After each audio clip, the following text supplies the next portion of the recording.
क्या भारत पर भारी है सूर्य शनि का समसप्तक योग?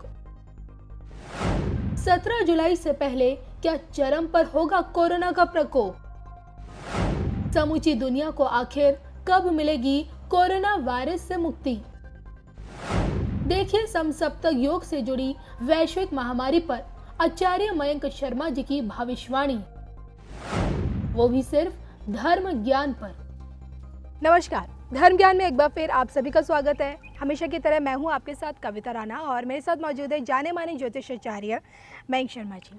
शुक्रिया कविता, और सभी धर्म ज्ञान के दर्शकों मयंक शर्मा की ओर से बहुत बहुत नमस्कार।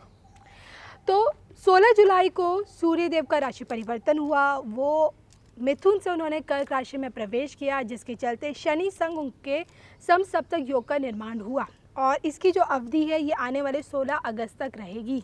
ऐसे में सवाल उठता है कि दिन पर दिन जो कोरोना का संक्रमण बढ़ता जा रहा है, आखिरकार इसमें गिरावट कब आएगी, कब कोरोना का संक्रमण कम होगा? और दूसरी बात, भारत के पड़ोसी मुल्कों के साथ जो तनातनी जारी है, आखिरकार उसका क्या परिणाम निकलेगा? जी हाँ, समसप्तक योग में भारत देश दुनिया की कुंडली क्या कुछ कहती है और कोरोना का बढ़ता कहर आखिरकार कम होगा, इसी को लेकर आज हम जानेंगे आचार्य मयंक शर्मा जी। तो मयंक जी, सबसे पहले तो मैं जानना चाहती हूँ कि तमाम ज्योतिषों ने ये दावा किया कि 21 जून का जो सूर्य ग्रहण है उसके बाद कोरोना का जो बढ़ता संक्रमण है वो धीरे धीरे घटने लगेगा। लेकिन आप दिन पर दिन आंकड़ों पर अगर गौर करें तो आंकड़े बढ़ते जा रहे हैं, संक्रमण घटने के बजाय उल्टा बढ़ रहा है।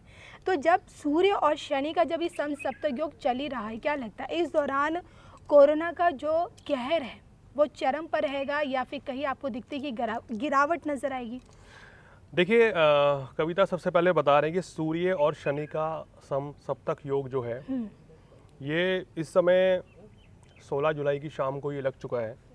और कहीं ना कहीं सूर्य शनि जब आमने सामने होते हैं तो बीमारी, रोग, परेशानी और हानि के संकेत देते हैं, या वायरस उस समय जो चल रहा होता है, उस समय जो समस्याएं चल रही होती हैं उसको बढ़ावा देते हैं, वो चीज़ बढ़ा देते हैं।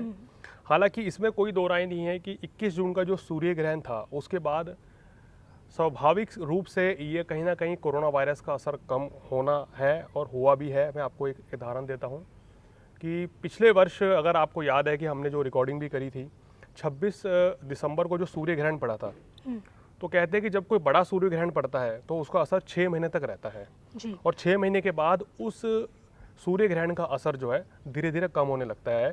या उस दौरान जो बीमारियां पनपी हैं, अगर हम पिछले वर्ष देखें, धनु राशि में 5 ग्रह थे, उसी समय वहाँ पर शनि भी थे, गुरु भी थे, केतु भी थे, और इस वायरस ने जन्म लिया। और ऐसे समय पे जब गुरु केतु की युति होती है, साथ में शनि या राहु आ जाए, तो हम ये कहते हैं कि कोई महामारी, कोई बीमारी फैलती है या कोई बीमारी परेशान करती है, तो वहाँ से वो योग शुरू हुआ। और वो ग्रहण पूरी देश दुनिया पर बहुत भारी था। सभी ज्योतिषों ने भी कहा था कि ये ग्रहण भारी पड़ने वाला है, कोई बड़ा नुकसान होने की आशंका है, कोई बड़ा संकट विश्व पे, दुनिया पे आ सकता है। क्योंकि ग्रहण का असर केवल भारत में नहीं होता है, ग्रहण या ग्रह परिवर्तन जो आज बने हैं ये पूरे विश्व को प्रभावित करते हैं। हर देश के हिसाब से अलग अलग ग्रह की स्थिति के हिसाब से कहीं कम कहीं ज़्यादा होता है। तो पहला आपके सवाल का जवाब तो यही है कि 21 जून का जो ग्रहण पड़ा था उसके बाद से इसमें थोड़ी थोड़ी कमी आनी थी।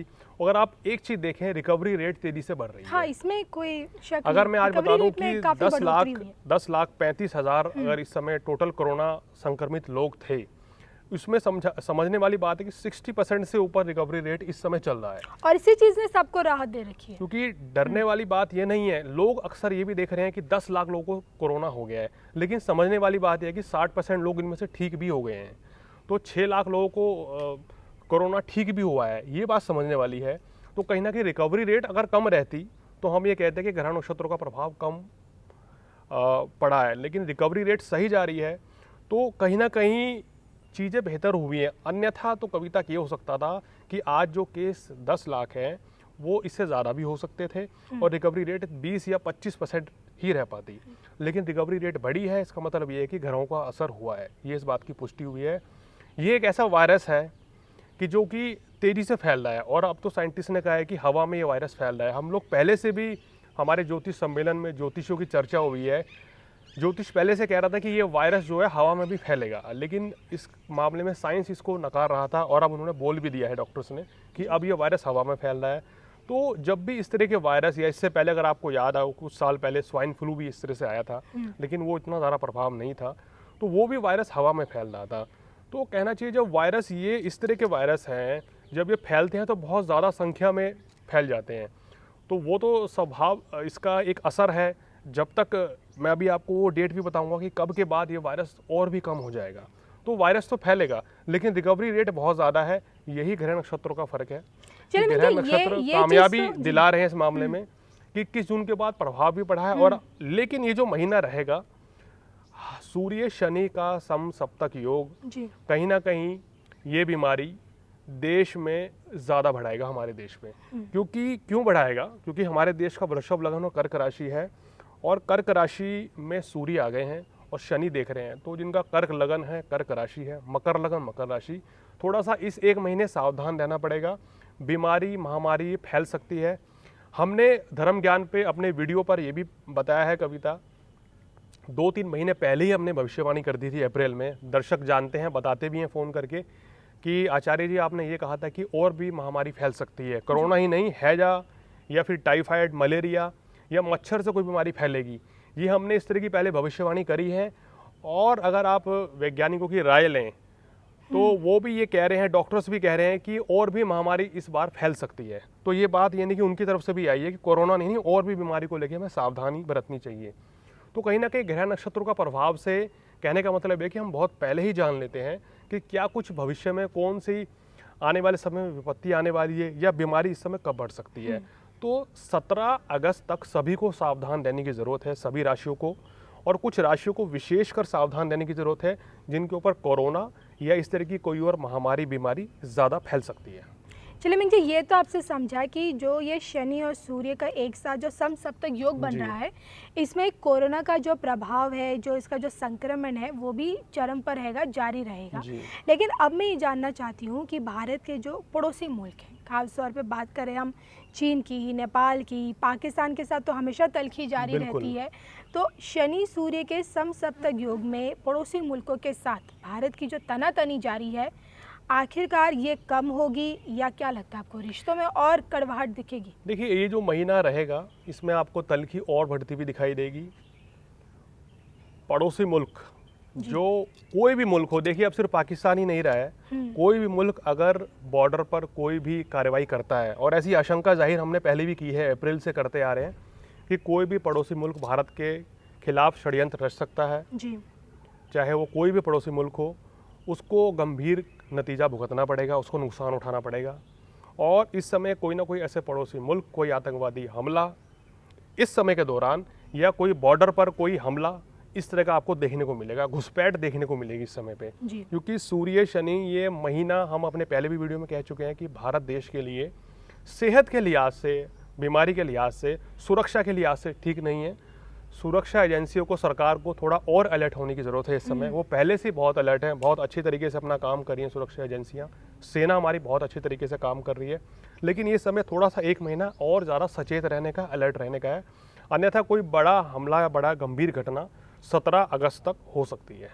महंग जी, इसी से जुड़ा मेरा एक और सवाल है जो चीन को लेकर है खास तौर पे, क्योंकि गलवान घाटी में जो चीन की कायराना हरकत पूरी दुनिया ने देखी, हमारे देश के 20 जवान शहीद हो गए। उसके बाद चीनी ऐप्स पे बैन लगा, जो कि आपकी भविष्यवाणी सच साबित हुई थी, उसी को लेकर कि चीन के खिलाफ मोदी सरकार एक बड़ा कदम उठाएगी। अब देश में मांग उठ रही कि भाई चीनी सामानों का भी बहिष्कार करना चाहिए। लेकिन दूसरी तरफ देखा जाए तो सीमा विवाद जो है चीन के साथ, उस पर कोशिश की जा रही कि जो तनाव का माहौल है वो कम हो सके, सैन्य स्तर पे वार्ताएं जारी हैं। तो ऐसे में जानना चाहती हूँ कि चीन के साथ खास तौर पे मोदी सरकार किस तरह से, आपको लगता है कि डील उनकी दिखेगी, रिश्ते कैसे रहेंगे? देखिए, भारत और चीन के रिश्ते, अगर मैं अभी की बात कर रहा हूँ, ये तो हम महीने की बात कर रहे हैं, आने वाले वर्षों तक भी नहीं सुधरने वाले हैं जी। क्योंकि चीन के अंदर शैतानी, उसकी हरकतें जाग चुकी हैं। चीन खुराफात पर तैयार हो चुका है। वो अपना विश्व पे अपना हक जमाने के लिए भारत के पड़ोसी मुल्कों को एक कर रहा है, जी। उनको अपने कर्ज तले दबा रहा है और उन पर कब्जा करने का प्रयास कर रहा है, चाहे वो पाकिस्तान हो, चाइना के कर्ज में दबा हुआ है। उधर आप देखें नेपाल का भी यही हाल है और उसने अब बांग्लादेश को भी ऐसे रिझा रहा है। श्रीलंका का तो उसने एक हम्बनटोटा एक डैम है वो भी अपने कब्जे में कर लिया है। तो कहीं ना कहीं चीन की ये जो बदमाशी है, ये चीन हावी रहेगा आने वाले समय में, ऐसी कोशिशें करेगा। लेकिन जो उसकी ग्रह स्थिति बता रही है, बुध की दशा उसकी जो चल रही है, हम पहले से कहते आ रहे हैं, उसमें वो चीन कामयाब नहीं हो पाएगा। इस हरकतों का कोई फ़ायदा नहीं होगा। पश्चिमी देश भारत के साथ मिलके चीन की हरकतों का पर्दाफाश करेंगे और चीन को बिल्कुल डाउन कर देंगे। मैंने अभी पहले थोड़े दिन पहले कविता एक भविष्यवाणी भी की थी कि भारत सरकार कोई बड़ा एक्शन लेगी 30 तारीख के बाद, और उसके बाद जून के बाद देखिए भारत ने तो लिया ही लिया, साथ साथ आज की डेट में अमेरिका में भी इस ऐप्स पर बैन लगने शुरू हो गए हैं। अमेरिका भी कर रहा है और इटली ने भी इनका जो इनकी एक बड़ी कंपनी है उसका जो वहाँ पर 5G का वो होना था, ट्रायल होना था, वो भी रद्द कर दिया इस कंपनी के साथ। तो देखिए इन पे शिकंजा कसा जाएगा। और एक सबसे बड़ी भविष्यवाणी ये कर रहा हूँ कि कोई युद्ध नहीं होने वाला है आने वाले वर्षों तक। ये कूटनीति का युद्ध होगा। हम पहले से कहते आ रहे हैं कूटनीति के आधार पर युद्ध लड़ा जाएगा और भारतीय सरकार, मोदी सरकार कूटनीति के बल पर पूरे विश्व को समझाने में पाकिस्तान के खिलाफ तो कामयाब रही है कि वो आतंकवादी देश है। जो देश ओसामा बिन लादेन को शहीद का दर्जा देते हैं, और वो आप इससे अंदाज़ा लगा सकते हैं कि वो कितना आतंकवाद को बढ़ावा दे सकते हैं। बिल्कुल। दूसरी बात, चाइना भी इस मामले में पाकिस्तान का साथ दे रहा है, तो चाइना को मुंह की खानी पड़ेगी आने वाले समय में। और भारत जो है पूरे विश्व को एक तरफ कर देगा और चाइना और उसके साथ 2-4 देश हैं वो एक तरफ रहेंगे। चाइना को बहुत बड़ा आर्थिक संकट उठाना पड़ेगा, काम कारोबार की हालत ख़राब रहेगी, महामारी बीमारी वहाँ और भी आने वाले समय में फैलने वाली है। तो चाइना के लिए तो ये बद से बदतर समय शुरू हो रहा है। चले जाते जाते मयंक जी, आप हमारे दर्शकों को अगर समसप्तक योग जो चल रहा है इस दौरान क्या नसीहत देना चाहेंगे? जी, मैं देखिए नसीहत ये देना चाहूँगा, शनि सूर्य आमने सामने होते हैं, आप लोग अपने स्वास्थ्य का ध्यान रखें, कोई भी लापरवाही ना बरतें। कोरोना अपने चरम पर रहेगा। बिल्कुल। सबसे ये दरख्वास्त है कि सोशल डिस्टेंसिंग मेंटेन करके रखिए, साफ सफाई का विशेष ध्यान रखें। और इस समय क्रोध की अधिकता रह सकती है, तो क्रोध से बचें, उत्प्लावन से बचें, जल्दबाजी में कोई भी कार्य ना करें तो आपके लिए बेहतर होगा। और कविता शॉर्ट में कुछ राशियाँ भी बता देता हूँ, किन राशि वालों को सावधान रहने की ज़रूरत है इस समय देखिए मेष राशि वालों को सावधान रहने की ज़रूरत है, कर्क राशि वालों को सावधान रहने की ज़रूरत है, वृश्चिक राशि, मकर राशि, ये कुछ राशियाँ हैं, इनको विशेष सावधानी बरतनी चाहिए अपने स्वास्थ्य को लेकर। इस दौरान ये राशि वाले अपने किसी भी काम कारोबार में बड़ा परिवर्तन ना करें इस महीने, तो आपके लिए बेहतर रहेगा। चलिए, इसी के साथ मुझे और मयंक शर्मा जी को दीजिए इजाज़त। लेकिन अगर आपको अपनी कुंडली का विश्लेषण कराना है, ज्योतिष शास्त्र से संबंधित किसी भी विषय पर अगर आपको कुछ जानना है, तो बेझिझक स्क्रीन पर दिख रहे इस नंबर के ज़रिए आप खुद डायरेक्ट मयंक शर्मा जी से संपर्क कर सकते हैं। और तब तक के लिए हम दोनों को दीजिए इजाज़त। नमस्कार।